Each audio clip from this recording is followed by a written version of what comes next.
Hey everybody, my name is Paul Esden Jr., aka Boy Green. Welcome to my YouTube channel, youtube.com/BoyGreen25. Make sure you do as the ticker indicates down below. Find me on all social media at BoyGreen25. I am the New York Jets digital reporter for Heavy.com. And every Monday here on the show, it's our Mock Draft Monday special, where we bring on a draft analyst, we bring on a reporter or insider or fellow Jets content creator. And this time we have a very good friend of the program. I've known him for a few years now. We've connected, and it's about time we get him here on the Mock Draft Monday special. And let's bring him in, national scout for Cover One, my main man, Russell Brown. What's happening, Russ? Boy Green, my man, how we doing? Things are well. I'm glad to be back from the Senior Bowl, but yeah, I'm excited to be talking some Jets with you and having a little fun on a Monday with a mock draft. Yeah, that's right, man. And we will be getting to that at the end of the show. It's a tradition to force whoever is on the show to give some sort of juicy mock draft. And you've got big shoes to fill. Our last mock last week, Green Bean, great fellow Jets content creator, delivered an absolute magnificent haul for Jet fans. And that's been their favorite so far of the series. But we've had all kinds of great fun here on the show. So we'll see where that leads. But before we get into all that, Russell, as you just said, you were down there live at Mobile for the Senior Bowl. Let me ask you, first off, how is it like having kind of the full festivities back after COVID? Obviously, kind of Senior Bowl wasn't quite the same as it was in previous years, as it was a couple years ago last year. But now this year, it seemed like it was back in full bore. Yeah, it really was. I mean, it was great to be back down there. Last year was, a little bit more virtual, which was cool, kind of covering it in that regard. But this year, it was just great to be back down there. Mobile is a great kind of historic town, actually where Mardi Gras started. So there's a lot of cool little, joints of bars and restaurants and just great food, great people, and obviously football. So it was great. And it was great to just be able to interact with those players for the first time this draft cycle. Some of them I've already kind of spoken with. Some of them I've talked to last year, for example, Lasita Smith out of Virginia Tech, who I'll probably talk a little bit about here on the show throughout this episode and stuff. But no, it was great to be back down there. Great to kind of pick the minds of other colleagues in the draft world, but also there was a couple of scouts that I was able to actually talk with, and it was a lot of fun. I mean, it was just great being back in Mobile. All right, let's get some of the general softballs out of the way that you'll just crack out of the ballpark here. And let's start with the first one. What about biggest winners from this overall week, whether it's just the practice, whether it's the game? Because actually, I'll let you answer this real quick because fans have asked us commonly, and I'll ask someone who's been there, is normally it seems that all the people that attend the Senior Bowl festivities, like scouts and all the big draft analysts and everybody else that attends is there for the practice week, but they leave before the game. Can you explain that real quick, why that is the case? I think it's more so just about getting out of there for the travel aspect of it. And when you have access to the all 22 of kind of watching the game or rewatching it, you can see it live and then you can rewatch it and kind of get just as good of a scope as you would in the stands. But you just really want to beat some of the travel. And this year, especially, I mean, with the huge, storm that pretty much took over the United States, a lot of people had delays, so they had no choice. They had to stay.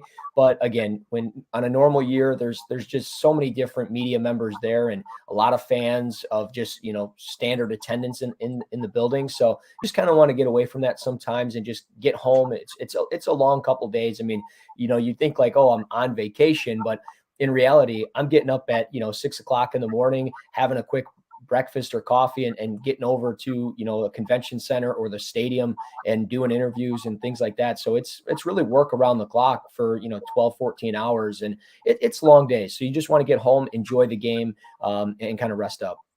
And we appreciate your blood, sweat, and tears into this, Russell, because of course everyone can follow him on at Russ NFL Draft, as you see right under and beside his name there. But again, that's the key for all of this. Is that's one of my FAQs, the frequently asked questions. Why does everyone peace out? Why is everyone traveling? Yeah. The game's still going on. Isn't that the big shish kebab? Isn't that why everyone's going? Well, not quite. And plus, obviously, it's nationally televised on NFL Network, and those folks do a great job of putting that over. But with that being said, who are the biggest winners from this event? This is a question you're going to be asked no matter how many different interviews you go on. And it can just be practice related. It could be the game. It just could be the overall week. However you choose to interpret the question, Russell, who are the big winners from this week?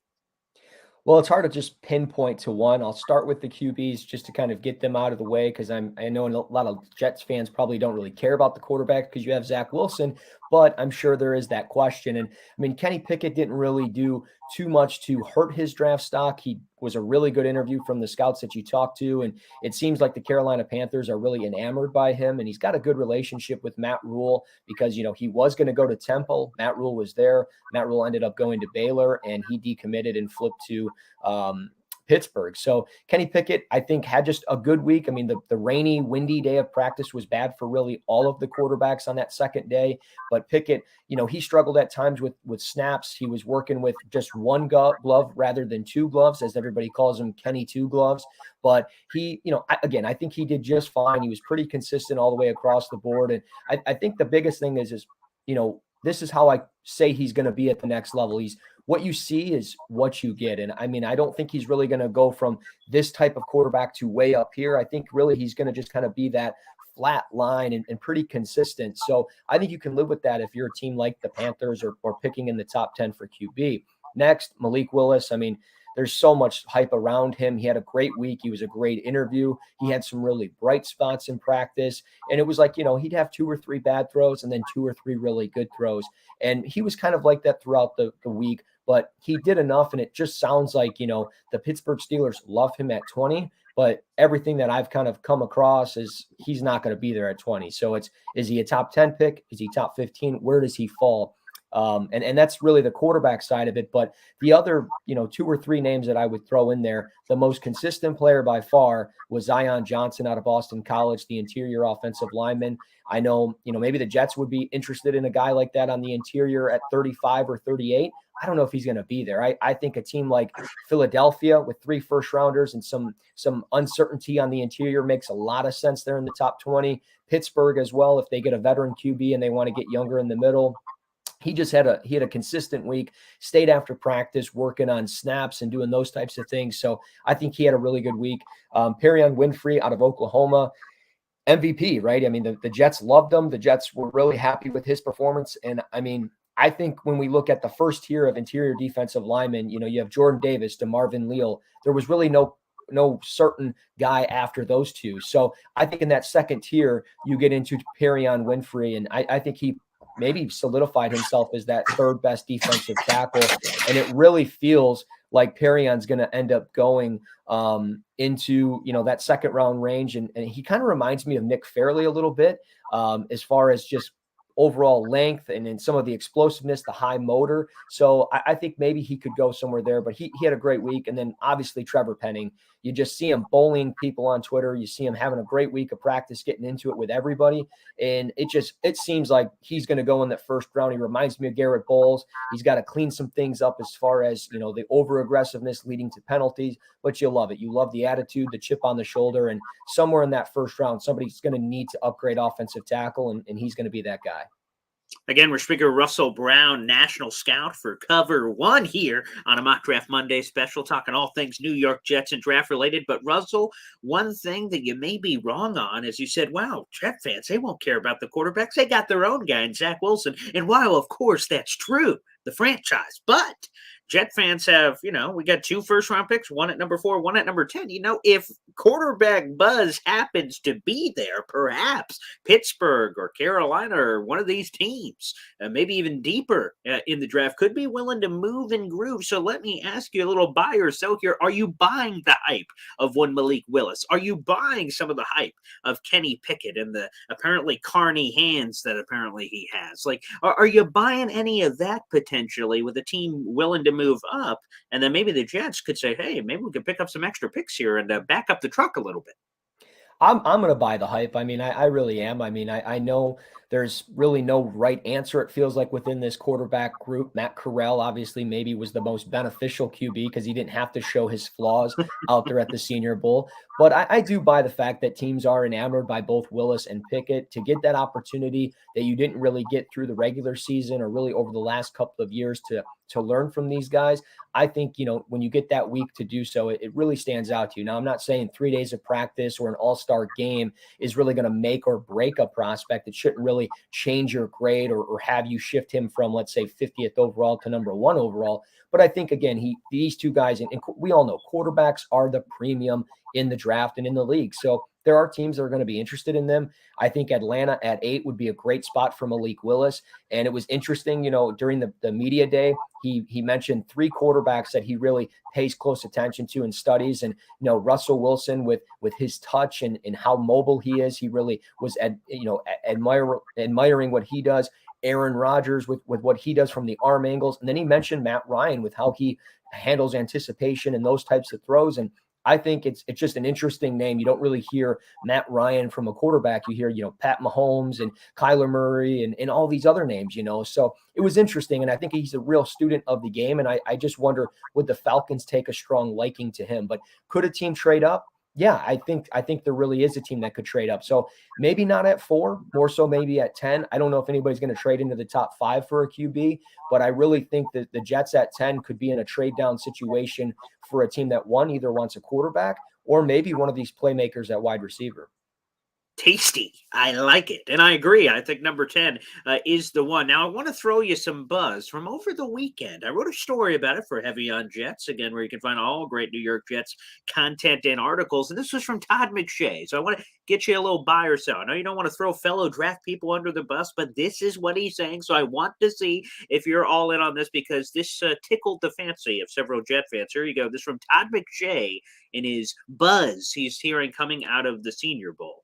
And it was this. McShay said that he heard concerns from NFL people that Kayvon Thibodeau, the pass rusher from Oregon, quote, doesn't play with the same fire as some other top prospects in this class. He also added, while his ceiling is considered extremely high, quote, the floor is lower than what you want for a top 5 pick. And then finally, if all that wasn't enough, McShay added that after having a handful of conversations down at Mobile, quote, it wouldn't shock him to see the talented pass rusher fall out of the top 5 completely. And Russell, I'll be honest, this was a guy that throughout the season sounded like could be the number 1 pick.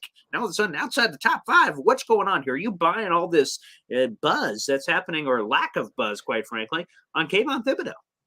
It's hard for me to really buy into that. I would just have to probably sell it. I could, maybe buy into the fact that he doesn't necessarily have the same fire or quote unquote competitiveness of maybe like an Aiden Hutchinson. But at the end of the day, I mean, he's been super consistent over the course of his career. He's played through injuries and he battles. And just because, maybe not everybody loves him in the top 5 or certain teams, that doesn't mean that, the Jets at 4 don't love him or the Texans at 3 don't love him, or that Detroit doesn't love him at 2. I mean, we can all speculate all day long, but at the end of the day, I mean, who else is really going to replace him? I mean, it's hard for me to pick and choose that. You could say Evan Neal out of Alabama, Aiden Hutchinson out of Michigan, but aside from that, I mean, are people really comfortable with Kyle Hamilton, the safety, as 1, maybe the best player in the draft, or 2, better than Kayvon Thibodeau? I find that hard to believe. Next, I mean, other offensive tackles, Ike Mekwonu out of NC State, would he be thrown into that mix? Charles Cross from Mississippi State. I can't buy into that. And again, I mentioned quarterbacks. I know they're the premium, but I find it hard to believe that a team would move up in the top 5 to take a quarterback over a Kayvon Thibodeau if he was there. I think he's a safe pick. And, with time, could he turn into maybe Myles Garrett or something? Absolutely. I think that's what you want him to become, because when you talk about overall build and size, but at the end of the day, I mean, he's just not there yet. But I think there's a lot for him to be, as far as, intrigued about it in overall tools and talent, that it's too hard to pass him up. Everybody stop what you're doing. Make sure you hit the thumbs up button on this video and hit that subscribe button. Now, I don't know how many Jet fans are going to be hitting the follow button on your Twitter after that, Russell, because I think a lot of fans were hoping that old Thibodeau is going to slide. When Jet he could be there at 4. Yeah, that's what I'm saying. When I read this, I'm like, phenomenal. I'm sorry for Thibodeau. He's going to lose a few extra bucks if he slips down the draft, but number 4 is your floor, buddy. You ain't going past there. If he's there at 4, I am running the pick up to the podium if I'm the Jets. And if they pass on him, oh boy, the pitchforks and the torches are going to be out from Jet fans if Joe Douglas passes up and doesn't do a solid for his buddy Robert Saleh with a guy like Thibodeau. Oh, absolutely. And I think that's the key. I mean, Robert Saleh, you look at previous defenses that he's been a part with the 49ers, so many focused pieces on or a huge emphasis on defensive linemen. I mean, you look at Eric Armstead, DeForest Buckner at one point, Bosa. I mean, they put an emphasis on defensive linemen, and I think they're going to probably look at that at some point in this draft. Maybe not at 4 or 10, but if he's there at 4, I would be floored if he was just like, oh yeah, we're going another direction. I think Salah's going to fall in love with this guy, knowing if he can get a chance at him. All right, let's go to another buzzworthy news nugget. Rich Simeone, who's done a wonderful job. He's covered the Jets for the last 30-plus years. He emptied out his scouting notebook over the weekend from his time when he was at the Senior Bowl down there in Mobile, Alabama. And one of his nuggets was the Jets are, quote-unquote, high on that player just mentioned, Kyle Hamilton, the safety out of Notre Dame. Now, Jet fans have scars. Again, they go to these weekly meetings every week talking about the Jamal Adams thing and drafting a safety that high and what it was supposed to do. And they ended up trading him. Now the trade ended up working out. They got this blockbuster haul. AVT was part of the package. We'll see what else is part of the package this year. But a lot of Jet fans are scared, quite frankly. They're burned from the past. And I get it. Jamal Adams and Kyle Hamilton are not the same player as Ryan Roberts, who was one of the very first guests on the show, made a beautiful pitch about. And that was phenomenal. But still, Jet fans are very, nervous about, quite frankly, nervous / just against it completely, taking another safety, regardless of the differences in the position that high. It's a very polarizing subject. There's a very small minority of Jet fans who are like, Kyle Hamilton, he's the best player of the draft. Let's get him. And then the 90% I would label it, Jet fans are like, hell no, we don't want anything to do with Hamilton, the safety. So again, a little buy or sell here. That is the buzz coming out of this weekend from Rich Simeone is the Jets are high, reportedly, on Kyle Hamilton.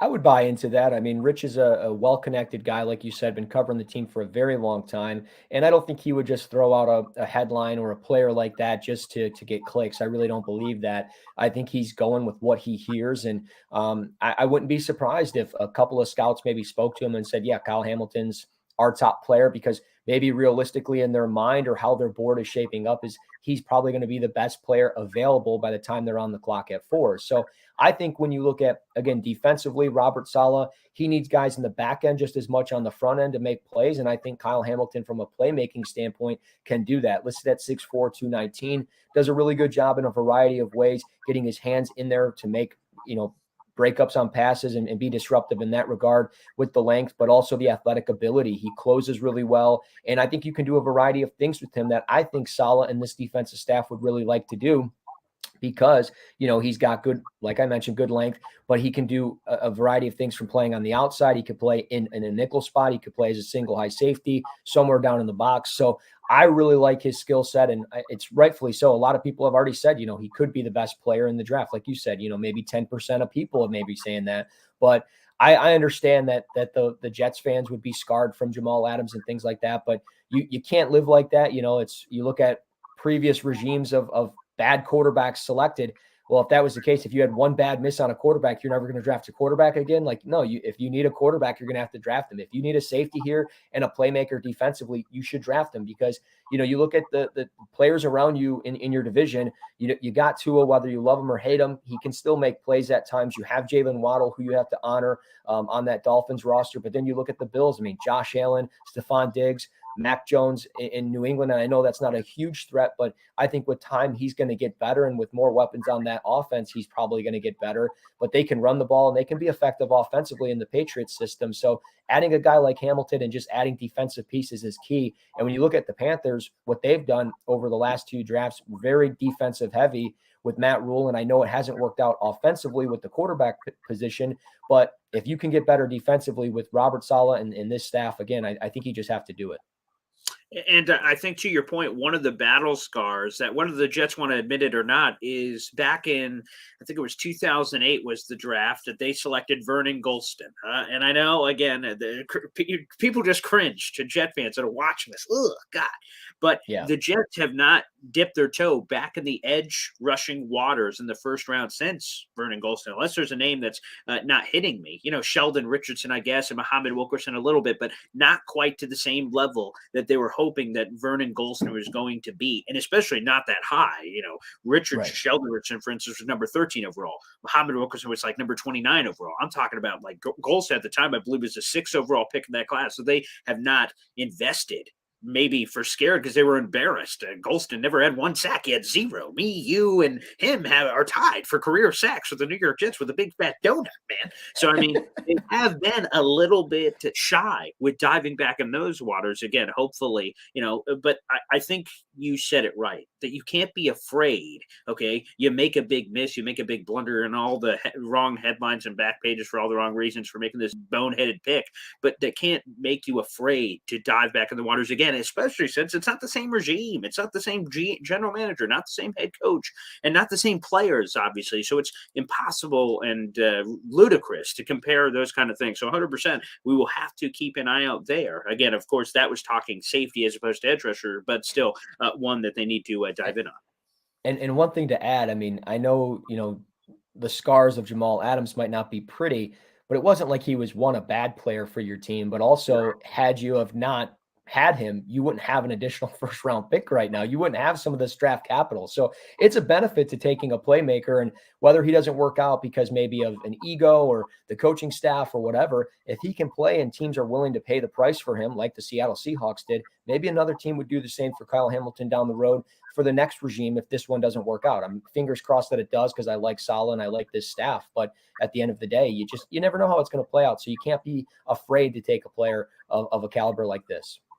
All right, and those were buzzworthy stories coming out of the Senior Bowl. Neither player was on either Senior Bowl roster in Hamilton or Thibodeau. But let's go back to some of the Senior Bowl nuggets here, because there are players, and again, because it's most of it is public. The stuff behind the scenes, obviously mealtime and all that, is just whispers and rumor mill and things of that nature. But anyone who is in attendance at the practices or the games, they're sitting in the stands, they're watching Joe Douglas walk up to a player, or Robert Saleh walk up to a player and talk to him. And there were several players I want to get your thoughts on here, Russell, that we saw Joe Douglas. There was pictures, and we're like investigators. We're like, oh man, he spent 3 minutes with this guy. Interesting.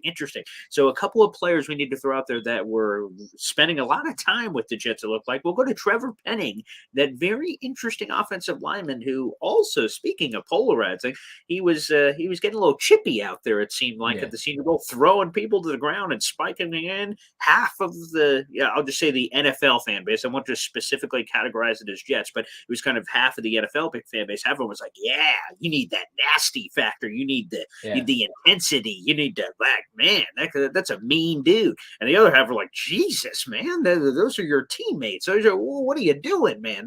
He's like a crazed animal, a rabid animal that's foaming at the mouth. Where do you lean on the Penning stuff? I mean, I'll buy into that. I would assume that they like what they saw from him. They would love to try to figure out a way to get in position to get him without maybe being too rich of a pick, because, would you take him in the top 10? Probably not. He has some refinement that he's got to do.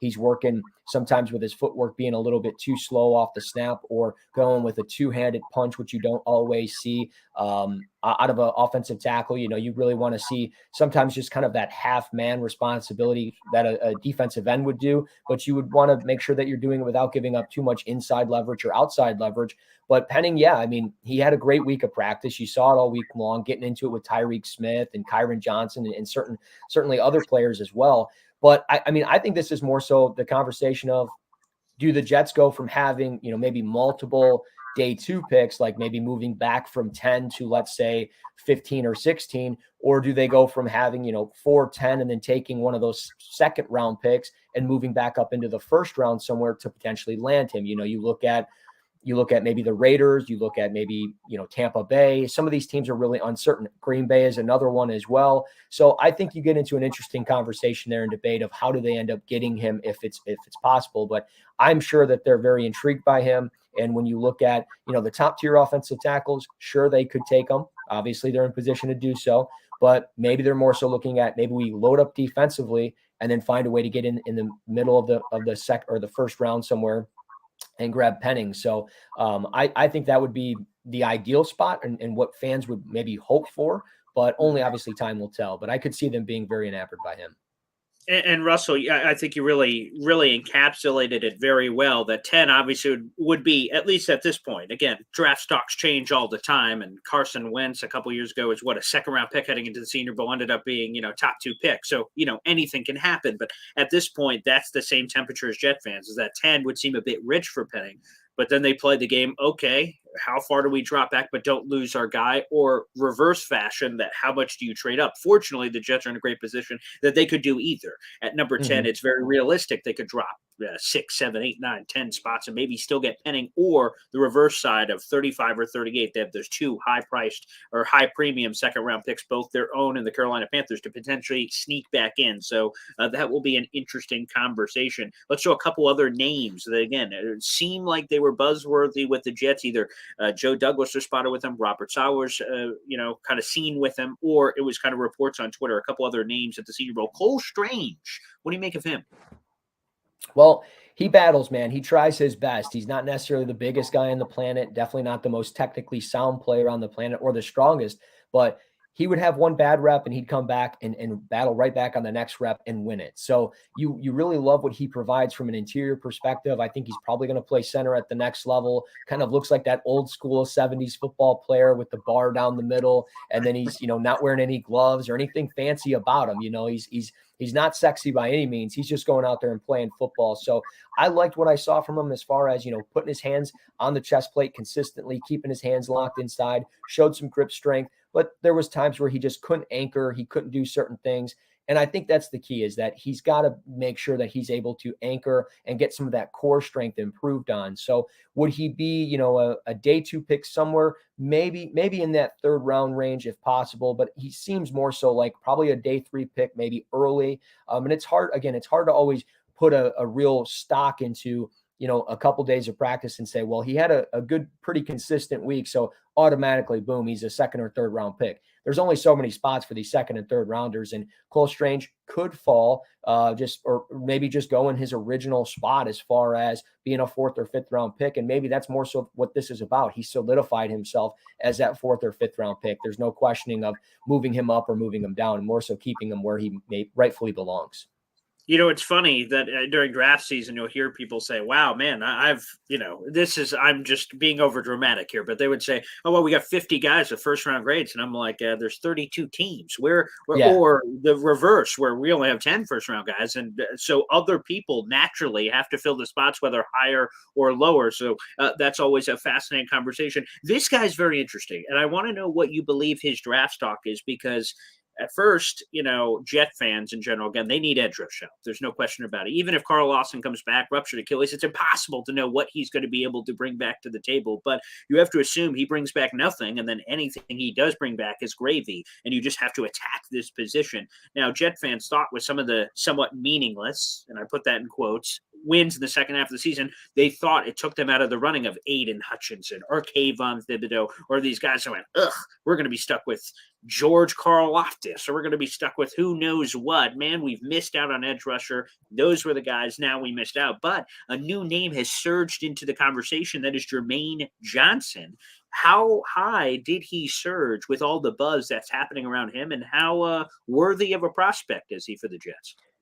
Well, he certainly got some 1st round buzz going into the Senior Bowl. I think he more so solidified his draft status as a 1st round pick somewhere. I just think there's too much to work with to not have him on your roster. And I think that's the thing is, when you look at these edge rushers, you want guys with good traits, good overall tools, things that you can work with, whether they're raw or polished or not. You want to be able to work with that. And I think with Johnson, you get that. I mean, 6'5", 259. He's rocked up at 6'5", 259 too.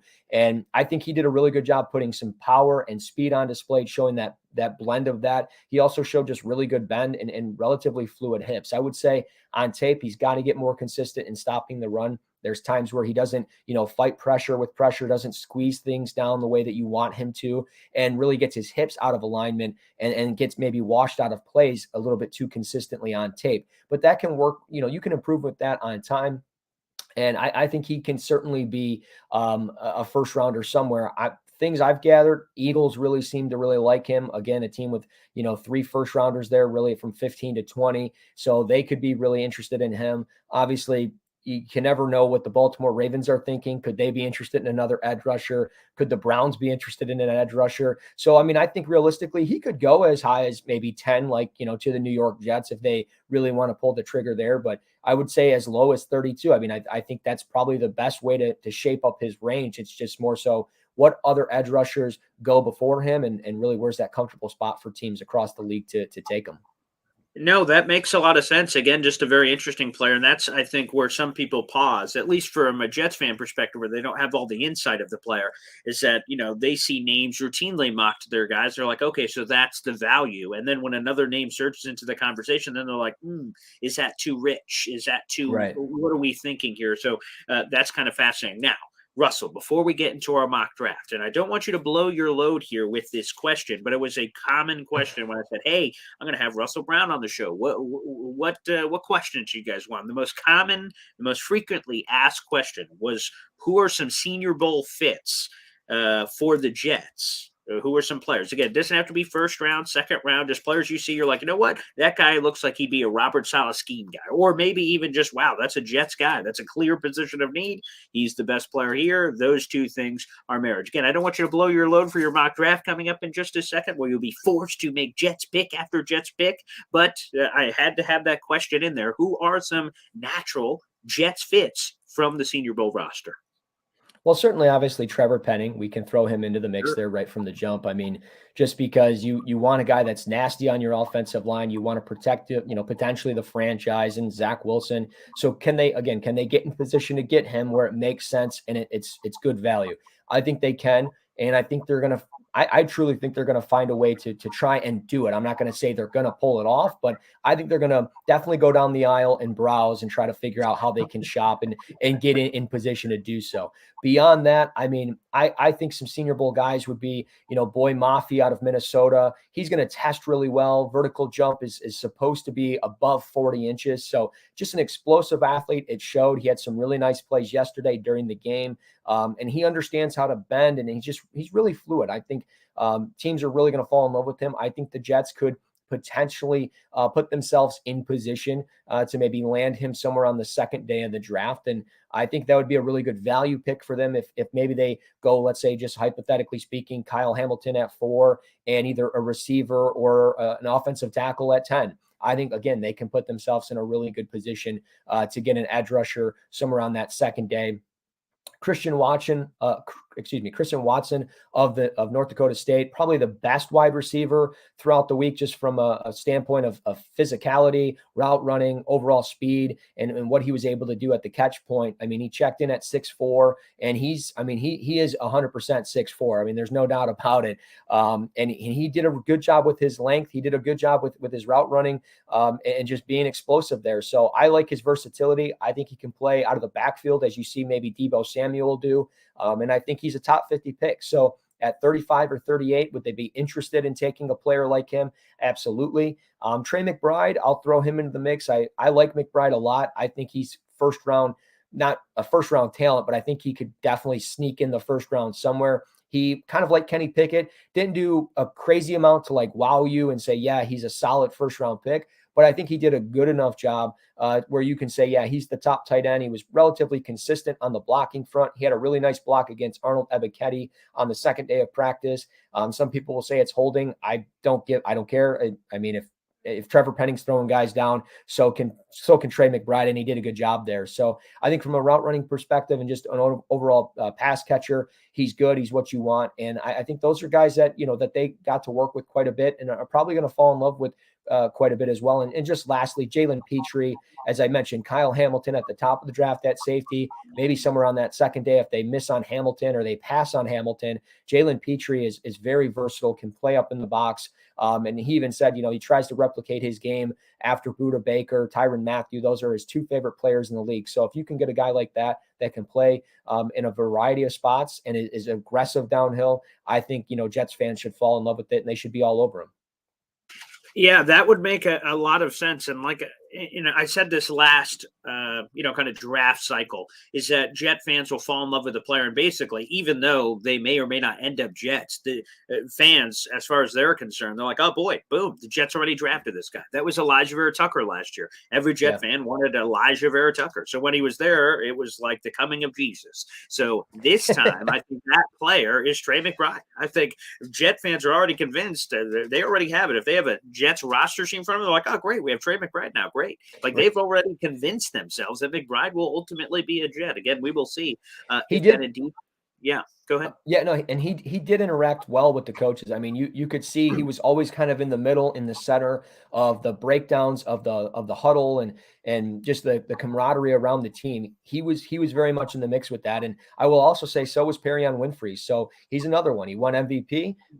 And I would think, this team will be enamored by him as well, as maybe, that's what they do at 35 and 38 come April. And we'll see how it shakes up. Maybe in my mock draft, maybe they're there. That's a great tease. And folks, one more reminder here. I love this series. Of course, I cover the Jets all year long, but my favorite time of the year is coming up. My birthday and the draft are in sync. They've basically been in sync my entire life, which maybe is why I'm so in love with the draft that I've been. But the key is this, people, that I love doing the series. Show your support. Give a thumbs up to this video. Hit the subscribe button so we can keep cranking out a lot of content. I can't believe how quickly this has grown. We're over 800-something subscribers on YouTube. Keep it coming, people. We love it. And, of course, show your support, rather, to all our wonderful guests that join us, whether it's Connor Hughes or Ryan Roberts or Green Bean or, in this case, Russell Brown. Show your support for them for taking the time, of course, to come on the show. With that being said, this is what happens every single week, every Monday from the end of the Jet season through the draft. That's a lot of episodes, a lot of guests. They're forced up to it, a gun to the back of their head. Make your pick. And they make all the picks for the New York Jets. Sometimes it's just first round. Sometimes it's first and second round. In this particular case, we're going to go through the first two rounds of the 2022 NFL Draft. Here are the four Jets picks they have. Number 4 overall, number 10 overall, number 35, and number 38. The doors are yours, Russell. You can do whatever you like. Connor Hughes, for instance, just to throw some examples of the past, he traded the number 10 pick for Calvin Ridley. I'm like, okay, all right. I never made any rules for this, so you can do whatever you want. So he did that.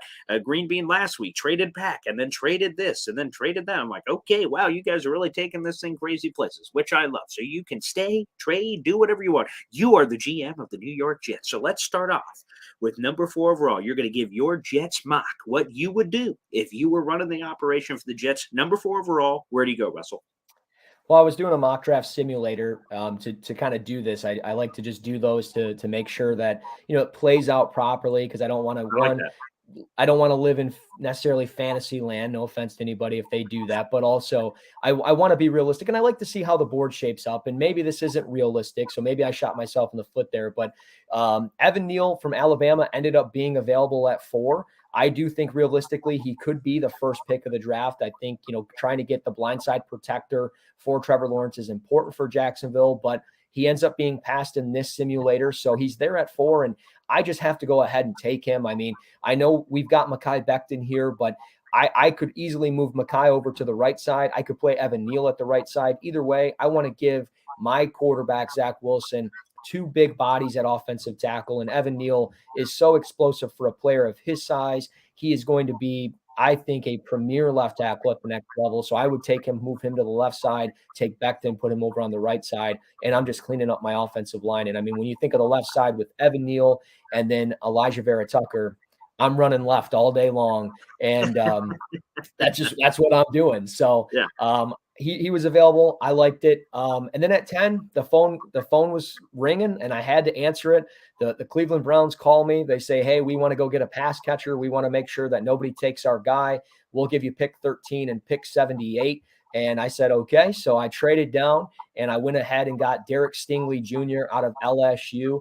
Ahmed Gardner was the first corner off the board, which I think is realistic there, and I think that can happen. He is my top corner, but I do like Derek Stingley quite a bit. When you look at his ball skills from his first season as a true freshman, was really impressive. I like his overall athleticism. He's very fluid, and he can change direction pretty easily. So I think if he's there at 13, it makes a lot of sense. And I know going into the year, he was a top 5 pick, but with the foot injury and some of the concerns with the lower body injuries, I think it will push him down the board a little bit, and teams will probably play it safe and just not risk a potential top 10 pick, or I should say maybe a top 8 pick on a player like Stingley. But if he's there at 13, I got to take him. We need a corner. Again, we got to clean up the secondary. So I'm going to go ahead and take him there. Pick 35. He's on the roster already before the draft started, right? Trey McBride, Colorado State. So I thought the Jets took a liking to him from what I watched during the portions of practice, and I think he took a liking to them. And I think realistically he could be the fit there at 35. I like what he does underneath. I like what he can do vertically up the seams.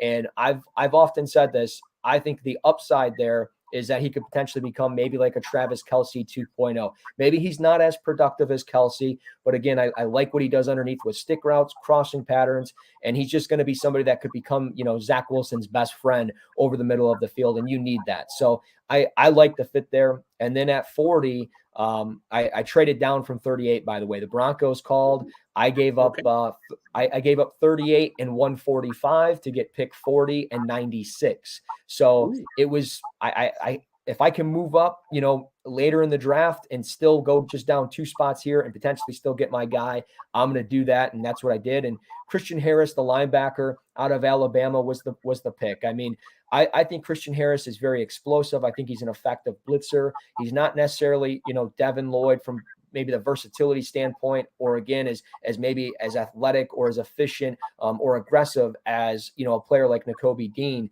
But Christian Harris as a 2nd-round pick would be a really good option. You look at Robert Saleh in past drafts. I mean, he values those linebackers. And granted, the 49ers value those linebackers, but Saleh was, I'm sure, part of that, recruitment of getting those guys on his roster for his defense. And, you look at Fred Warner and Dre Greenlaw, those guys are really impressive. So I think Christian Harris could be somebody that they want to put in the middle of this defense, try to make plays. I did actually go all the way to pick 96 on this, but okay. Well, then I'll keep going. But Christian Harris then at pick 69 went with a Senior Bowl guy, and I was trying not to go all Senior Bowl guys because it's hard to do that sometimes. But he was there. Romeo Doubs, the receiver out of Nevada. I like his vertical threat ability. He's pretty fast overall over the middle of the field with stretch releases and things like that. So I think he's a pretty good pass catcher. He did a good job in one-on-one situations on fade routes in the end zone during practices. So I think the Jets could, definitely roll the dice on a receiver. They could do it much sooner than this, but if they hold off, maybe they go out and trade for Calvin Ridley. But if whatever it is, I mean, if Romeo Doubs is there, he could be a nice, number 2, number 3 receiver for this offense. At pick 78, which again was part of that Cleveland Browns trade, I've mentioned him before, Boy Mafe, Minnesota, the edge rusher. He was there, and I just have to go ahead and I got to go grab this guy because I like his overall ability off the edge. I think, again, Saleh, this staff's going to take a liking to him. His explosiveness, his athleticism is going to be really key. And then at pick 96, because, again, this was part of the trade with the Broncos and things like that. But this is Tyler Algier, the running back from BYU. I know you've got Michael Carter, but I've always said I think Algier is actually a great fit for the Jets organization from zone running scheme and then just overall, what he does aggressively down the field. He's a downhill runner and former teammate with Zach Wilson. Why not? Let me add to this offense and give myself kind of that 1-2 punch with Michael Carter and maybe, I don't want to say Javonte Williams 2.0, but similar to what the Tar Heels had with Michael Carter and Javonte Williams. Wow. This was the largest mock draft. What a flex on him. So very nice. Yeah, the largest mock draft we've had to date. I love that. I love that. And I will also say this, that I was going to say this in the middle of your mock, but I like it at the end.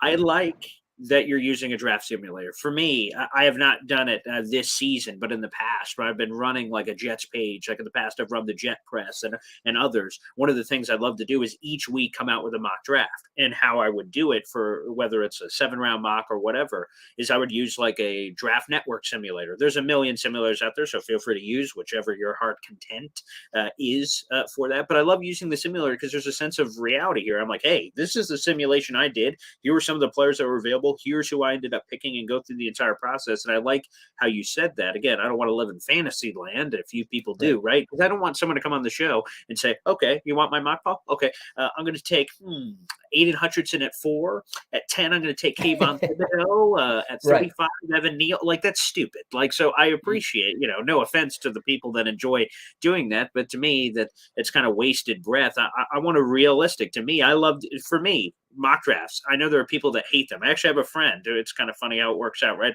That friends can have different interests and things and still be okay. Like, I have a friend who hates the draft, and maybe it's because he's a Rams fan. They hate the draft too. So I don't know if there's a connection there, but either way, like, he hates the draft. He hates mock drafts. He thinks they're pointless. He thinks they're annoying. He doesn't pay attention to anything. And now we're doing a whole podcast on it. So go figure.